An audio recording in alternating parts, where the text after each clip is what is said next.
कि पीएम मोदी के स्वागत में यूएई ने बुर्ज खलीफा पर तिरंगे और प्रधानमंत्री नरेंद्र मोदी की तस्वीर के साथ पीएम मोदी का शानदार स्वागत किया है और लिखा है welcome honourable prime minister Narendra Modi.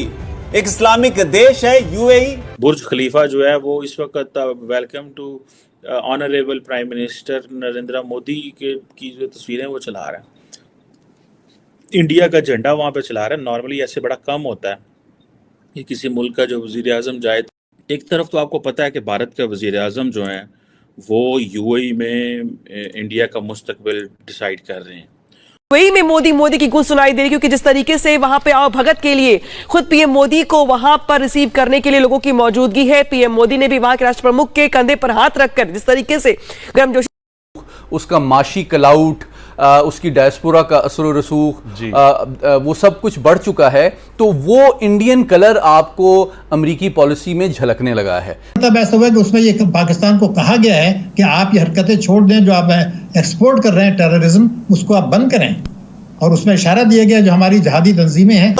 UAE के इतिहास में ऐसा पहली बार देखने को मिला है कि किसी दूसरे देश के राष्ट्राध्यक्ष के स्वागत के लिए यूएई ने न केवल उस देश के झंडे यानी भारतीय तिरंगे को बुर्ज खलीफा पर लहराया है, बल्कि वेलकम मोदी की तस्वीर भी लगाई है। भारत के इस बढ़ते वर्चस्व की कहानी आइए सुनते हैं। पाकिस्तान के रिश्तों के लिहाज से अगर देखें इस दौरे के मायने, तो आपको याद दिला दें कि यूएई हमेशा से ही भारत और पाक के बीच संबंधों को बेहतर करने की वकालत करता रहा है, इसका हिमायती रहा है। लेकिन जब बात कश्मीर की आती है तो यूएई हमेशा इस पर बोलने से बचता है। पीएम मोदी का यूएई का यह दौरा इस लिहाज से भी खास है क्योंकि यूएई को पाकिस्तान का नजदीकी माना जाता है और समय समय पर आर्थिक तंगी से जूझ रहे पाकिस्तान को यूएई कई मौकों पर मदद देता रहता है और हाल ही में 1 अरब अमेरिकी डॉलर की मदद जो है यूएई ने पाकिस्तान को की है। लेकिन जो बड़ी बात है इन तस्वीरों के साथ जिन्हें समझने की जरूरत है वो ये है कि पाकिस्तान के साथ बेहतर संबंध होने के बावजूद भी यूएई भारत के साथ अपने संबंधों को ज्यादा तवज्जो देता है और उसे इस बात से समझा जा सकता है कि जब साल 2019 में भारत ने आर्टिकल 370 जम्मू कश्मीर से हटाया था, तब यूएई ने इसे भारत का। एक तरफ तो आपको पता है कि भारत के वजीर आज़म जो हैं वो यूएई में इंडिया का मुस्तकबिल डिसाइड कर रहे हैं। उन्हें कोई तरक्की नहीं करनी, हमने नहीं देखना कि मोहम्मद बिन ज़ायद जो है वो मोदी साहब के लिए क्या क्या पैकेजेस लेके आ रहे हैं। अब आप इसी से अंदाज़ा कर लेना कि मोहम्मद बिन ज़ायद जो है वो मोदी साहब के लिए क्या क्या पैकेज लेके आ रहा है, क्या क्या वो कर रहे हैं। ठीक है जी, बुर्ज खलीफा जो है वो इस वक्त welcome to honourable prime minister Narendra Modi की जो तस्वीरें वो चला रहा है, इंडिया का झंडा वहाँ पे चला रहा है। नॉर्मली ऐसे बड़ा कम होता है कि किसी मुल्क का जो वजीर आज़म जाए तो वो जाए तो ऐसे हो। मेरे ख्याल अबू धाबी गए हैं, नॉट इन दुबई। लेकिन बुर्ज खलीफा जो है वो मतलब ये बड़ी हैरानगी की बात है यार कि हमने अपना क्या मुस्तकबिल तय करना है। हमने हमारा मुस्तकबिल, उसका माशी कलाउट, उसकी डायस्पोरा का असर रसूख, वो सब कुछ बढ़ चुका है। तो वो इंडियन कलर आपको अमेरिकी पॉलिसी में झलकने लगा है, जिसका हमें दुख तो है कि भारत ने 1994 में, मैं दोबारा बता दूं आपको, उसकी मईशत हमसे ज्यादा तबाह थी। उसने जब IMF से कर्जा लिया तो अपने गोल्ड को गिरवी रखा, गोल्ड को गिरवी रख के लिया, लेकिन उसके साथ उसने इस्लाहात की, IMF के प्रोग्राम से निकला और आज तक नहीं गया। पीएम मोदी को यूएई ने अपने सर्वोच्च सम्मान ऑर्डर ऑफ जायद से सम्मानित किया था। माना जा रहा है कि इस दौरे के दौरान यूएई और भारत के बीच में रणनीतिक साझेदारी के तौर पर चर्चा होगी। लेकिन जिस बड़ी चर्चा की बात हो रही है उसमें माना जा रहा है कि भारत और यूएई काफी समय से डॉलर को छोड़कर दिरहम और रुपए में व्यापार करने के समझौते पर बात कर रहे हैं। ऐसे में इसे लेकर भी कोई बड़ा फैसला यहां से आ सकता है। इसके अलावा इस दौरे के और भी कई अहम मायने हैं जिन्हें भी समझना बेहद जरूरी है इन तस्वीरों के साथ में, जहां पर अगर तेल आपूर्तिकर्ता की बात करें तो रूस, सऊदी अरब और इराक के बाद यूएई भारत का चौथा सबसे बड़ा तेल आपूर्तिकर्ता देश है। आर्मी चीफ जाता है मोहम्मद बिन ज़ायद से कहता है यार सानू साढ़े बैंक पैसे पा दो। मेरा वज़ीर आज़म जाता है, पैसे पा दो, कहते हैं ठीक है पा देना, कोई मसला नहीं, घबराना नहीं तुझको। एंड देन हम देखते हैं कि हमारे पास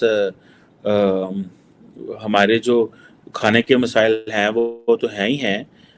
सो ये चीज़ें हमें बताती हैं कि हम कहाँ पे यार खड़े हुए हैं और इंडिया फिर कहाँ पे खड़ा है। फिर बात करें तो लोग कहते हैं लो जी तुसी इंडिया ने कंपैरिजन कर दो। हमारा कंपैरिजन इंडिया से ही बनता है। ये जो लोग कहते हैं ना इंडिया से कंपेयर, भाई इंडिया से क्या क्यों कंपैरिजन नहीं बनता? मैं भी ये क्वेश्चन है ना, मतलब India is growing very fast, वो मुहावरा होता है ना बाय लीप्स एंड बाउंड्स, इसमें कोई शक नहीं है।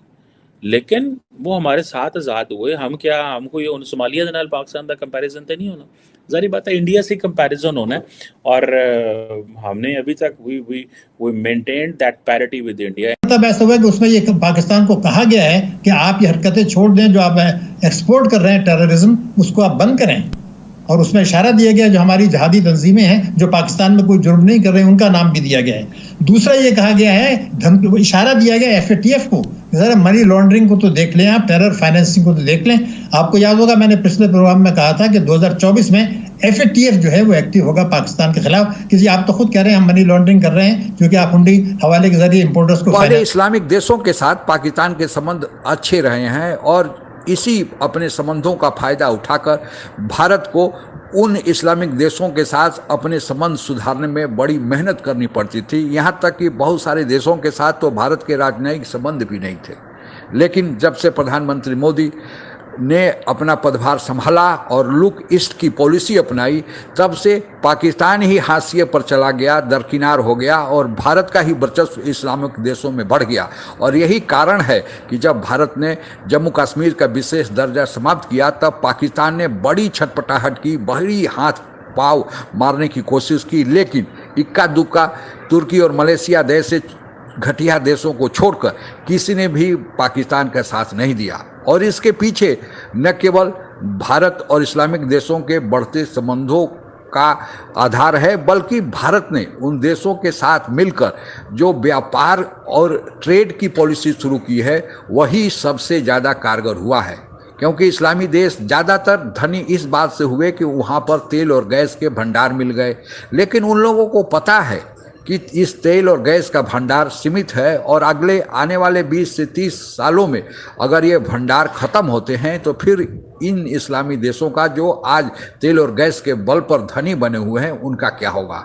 और फिर उनके लिए भारत एक अच्छा डेस्टिनेशन मिला और भारत के साथ कारोबार शुरू किया। आज की तारीख में अमेरिका, चीन के बाद UAE भारत का तीसरा बड़ा ट्रेडिंग पार्टनर है और चौथे नंबर पर सऊदी अरबिया है। दूसरी तरफ पाकिस्तान जो भारत की एंट्री इस्लामिक देशों में करने से बाधा उत्पन्न करता था, रोकता था, अब पाकिस्तान ही उन लोगों से किनारा कसा हुआ है, क्योंकि वे देश ही पाकिस्तान के साथ संबंध बनाना नहीं चाहते हैं, क्योंकि वे लोग कर्ज देते देते पाकिस्तान को थक गए हैं और पाकिस्तान कर्ज भी लेता है और फिर उन देशों से कहता है कि भारत का खिलाफ भी करें। यह दोनों संभव नहीं था और आज यही कारण है कि अधिकतर मुस्लिम देशों ने न केवल प्रधानमंत्री मोदी को अपना सबसे हाईएस्ट सिविलियन अवार्ड दिया है, बल्कि वे हमेशा भारत के साथ संबंध बनाने में इच्छुक रहते हैं। और इसी मद्देनज़र में जो UAE ने प्रधानमंत्री मोदी को जो प्रोटोकॉल दिया है, यह उसी की जीती जागती तस्वीर है। आज के लिए बस इतना ही। जय हिंद। और ऐसे ही तमाम जानकारियों के लिए हमारे वीडियो को लाइक करें, सब्सक्राइब करें और बेल आइकन को दबाना ना भूलें।